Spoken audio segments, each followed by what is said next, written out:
All right, so in this video, we're going to be discussing inner products. An inner product is another name for the dot product when we're working with vectors. Because dot products generally produce numbers as their outcomes, they are also often referred to as a scalar product. So these are all references to the same operation. For the dot product, when we're dealing with traditional vectors, it's usually gets its name from the fact that we notate it with a dot between the vectors. U dot V is the way that we notate dot products when we're calculating over traditional 2, 3, 4-dimensional vectors, etc. in Rn. And it's calculated by basically taking the transpose of the U vector and doing traditional matrix multiplication then on the vector V. So you'll also see this notation as part of the definition. What this amounts to in the end is that you are calculating the product of each individual component of each vector and then adding them all up. Now, we also have identified that functions can also act as though they meet all the definitions of being a vector. So what would we do if we wanted to calculate the dot product of a function in an infinite vector space? In this context, we typically then use an integral in order to define our inner product or our scalar product. That we use the angle bracket notation in some of these other contexts.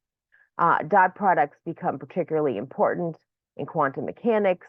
They become important when we're doing Fourier transformations, and they're important when we end up doing other kinds of transformations.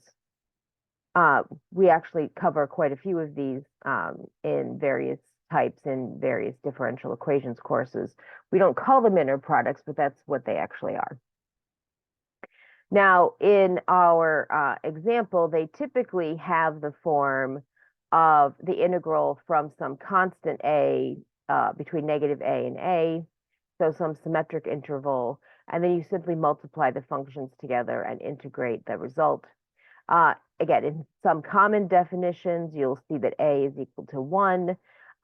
In Fourier transforms, it's typically the length of the period, negative L to L or negative pi to pi. In quantum mechanics, you may have them as negative infinity to infinity. The symmetry of the limits is not necessarily required. You could do certainly negative infinity to infinity. Any combination of limits will work just fine in terms of how you want to define your inner product on that particular space for that particular application. Now, to be a valid inner product, the following 4 conditions have to hold. So you need to be able to essentially apply the distributive property. So if you add 2 vectors together and then dot it with a third vector, that has to have the same value as dotting each vector separately with W. Again, same thing for scalar multiplication. If you take a vector and you multiply by a scalar, then you need to be able to, when you dot that with the second vector, that needs to be the same value as if you do the dotting first and then multiply by the scalar. If you have a real vector space, then switching the order needs to produce the same result. U dot V has to be equal to V dot U. In a complex vector space, then when you switch the order of integration, you actually get the conjugate of the other of the dot product in the other order. In most cases, we're going to be working in real vector spaces, and all of our examples will be real vector spaces. So we won't get to see this conjugation property in action, but this is something that will come up, for instance, in quantum mechanics. And so this operation in most linear algebra textbooks says that they're equal, but technically when you flip them, they're equal to the conjugate. But the conjugate doesn't do anything when you have real numbers. And then also that the dot product of a vector with itself has to be greater than or equal to 0, so you can't get a negative value. and it's only equal to 0 when the vector u is equal to 0 itself, the 0 vector. Now, generally, inner products are what we use to define the concept of orthogonality. Now, we think of them in traditional vectors as being orthogonal, being the equivalent of perpendicular, and that is true under the standard definition in real vector spaces. But when we start dealing with functions, then that need not necessarily be that geometric perpendicularity relationship. But still, they act as our inner product, and they still do act in that operation of defining what it means to be orthogonal. So if two vectors are dotted together, or they have an inner product that is equal to 0, then they are considered orthogonal. Now, this can be very useful in the context of finding coordinate systems, which is why it's so important in, for instance, Fourier series. Now, we're going to do an example on some standard normal vector real numbers in R4. So I want to calculate the inner product of -1, 2, 0, 3 and the vector 2, 1, 5, 0 to determine if the vectors are orthogonal. So I'm going to use my definition using U transpose times V. And that's going to get under traditional matrix multiplication. We're going to multiply the corresponding components together and then add them up. And so that's going to give me -1 times 2, 2 times 1, 0 times 5, and then 3 times 0. And these are both 0, and these are opposite signs of each other, and so we end up with 0. So since the dot product is 0, these vectors are orthogonal. And since this is the traditional vector space operation on traditional Rn vectors, that also means that they are perpendicular to each other. Now, if we do an example on a function space, I'm going to define my inner product as the integral from -1 to 1 of f of x times g of x. And again, this definition can vary depending on application, but for here, this is what we've defined it to be. And then our functions will be 1 and 1 minus 3x squared. And so I'm going to multiply them together under the integral, and then I'm going to do my anti-differentiation, and I'm going to end up in this example with 0. And since they are the antiderivative of the product under this definition is 0, then we would consider these functions orthogonal to each other. Now, if you're dealing with polynomials, sometimes we can represent these as vectors for various operations. And so we can actually take our general polynomial in P2, given by this general expression, a sub 0 plus a1x plus a sub 2x squared, and represent it by a vector in Rn. And then we can use the traditional definition of the dot product to calculate the inner product on these two vectors that we had in our previous example. So the constant 1 would be represented as 1, 0, 0, and the vector, the function g of x would be represented by 1, 0, -3, just taking the coefficients and sticking them in our vectors.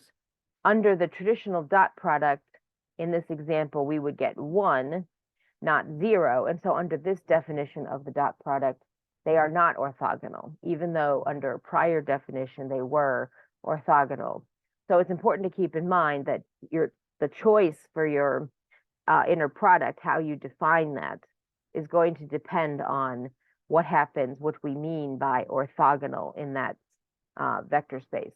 Often we refer to a vector space that has an inner product defined on it as an inner product space in order to differentiate it from a vector space that doesn't have an inner product defined on it.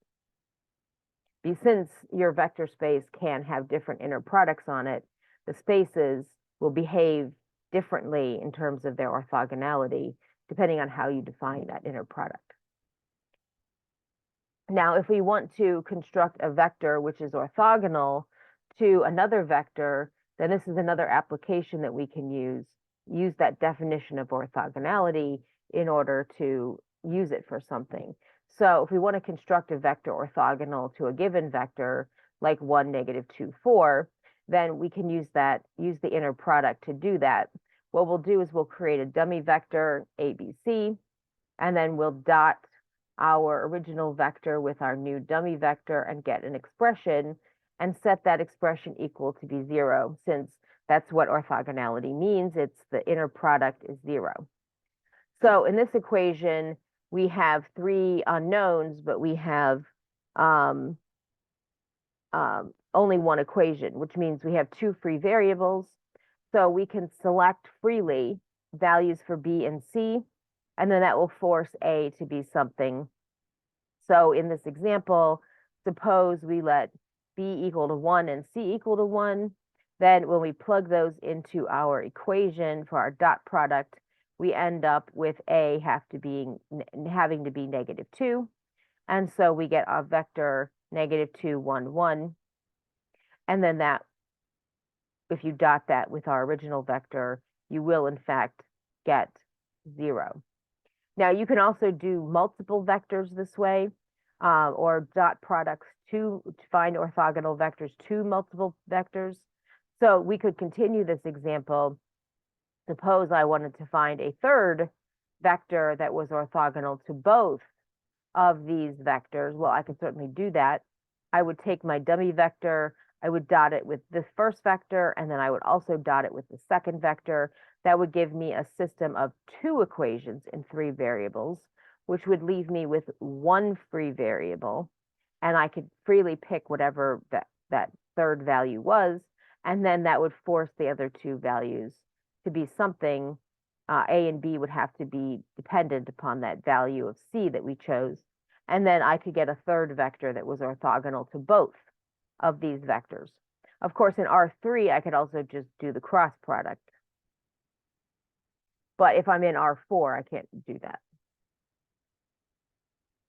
Now, in the last example, we want to know if we're given a set of polynomials, we want to determine if they're orthogonal to each other, or also maybe we want to add to that list, find a 4th degree polynomial that is orthogonal to all of these using our inner product from our previous example.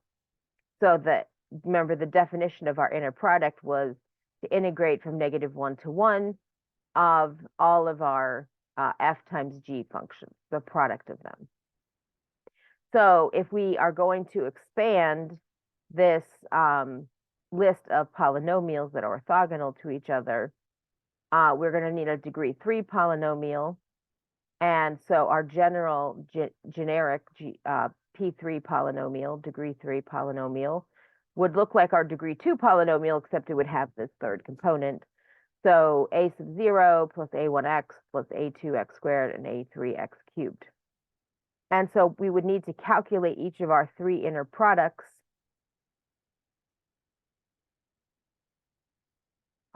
in order to find out the conditions that we would need to set on our 4 coefficients.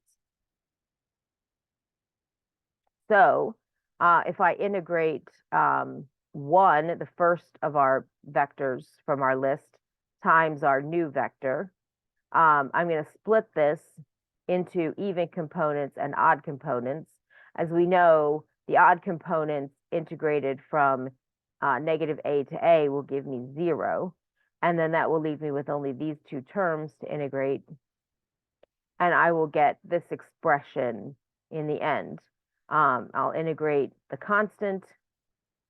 And in this case, I also apply the even property so that it's the same as integrating twice from 0 to 1 instead of -1 to 1. And so here I end up with a sub 0x times the 2 from out here, and a2x cubed over 3 times the 2 from out here. And I plug in 0 and 1, and I get this expression. And again, I'm setting it equal to 0 because I'm claiming that this new polynomial I'm creating is orthogonal to the one that I started with. And so I will repeat this for the other 3 vectors in my basis vector list. So I'm going to now integrate x times my generic polynomial. So I distribute my x through, and then I do my same trick with the even and odd terms. So I collect my odd terms here, they become 0 and they go away. And the even terms, I multiply by 2, and then I integrate from 0 to 1 just to save myself plugging in 1 and minus 1 later on. And then when I do my antiderivatives, there's an equal sign missing here. I end up with x cubed over 3 times 2a1 and x cubed x to the 5th over 5 times 2a3. And then this piece right here becomes my condition on my coefficients. And then I continue. I also have one more I have to do, which is that third vector times this one. This one is a little bit more algebraically messy, but I'm going to have to FOIL all of this out. And then likewise, I'm going to collect all my odd terms, all my odd powers, that those terms all go to 0. And these are my even ones. And again, I double it and integrate from 0 to 1. And when I do that antiderivative, I get my a0x and my x cubed over 3 times a2 and my x cubed over 3 times a0 and times 3 and my x to the 5th over 5 times 3a2. And when I plug in my 0 and 1, I end up with this expression that turns out to depend only on a2. And so I'm just going to start solving my equation. If I know that negative 8a2 over 15 has to equal to 0, then I know a2 has to equal 0. And then I go to my other equation that contains a2 and a0, and this tells me that if a2 is 0, then also a0 must be 0. And then that leaves one condition left that contains a1 and a3, and I don't have any other relationships for them. And so that means that one of these is free, and the other one is can be anything I want. And so in this expression, I've actually solved here for a1 in terms of a3. And so I can pick anything I want.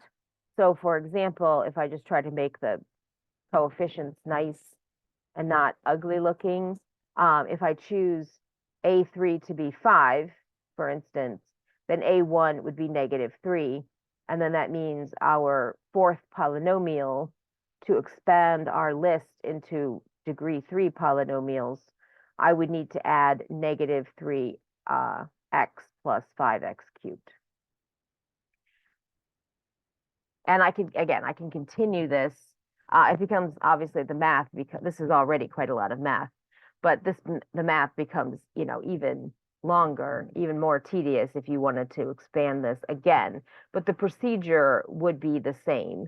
You would set up your dummy polynomial for, let's say, degree 4, and then you would multiply it under the inner product with each of our other basis functions, and then we could come up with a set of conditions on those functions that we would then have to satisfy in order to find the coefficients we would need for our next basis function to also be orthogonal under our inner product.